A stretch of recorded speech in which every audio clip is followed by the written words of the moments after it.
report ng sentensyang kamatayan o death row si Ramon Pascual.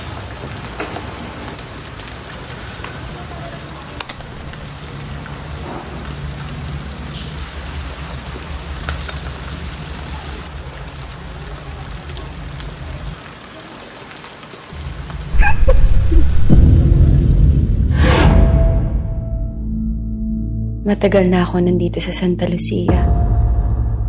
Maraming mga kwentong kumakalat tungkol dito.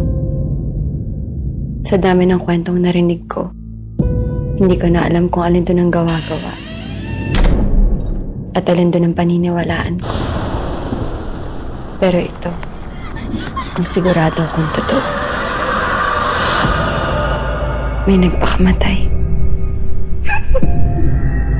Ang pangalan, Erica. Classes were suspended for the day. Today we pray. We mourn. Anong nangyari kay Erica? May namatay dito ng gabi mo. Kung manggugulo ka lang habang ang iba ay nagluluksa, bibigyan kita ng muling pagkakataon. Magdasal ka, Patricia, para matahimik ang konsensya mo. Magandang gabi, Eri. Labas tayo dito, Miss Pat. Saan tayo pupunta? Gusto mo pa rin bang sumama? Kung pwede lang sanang lumabas dito.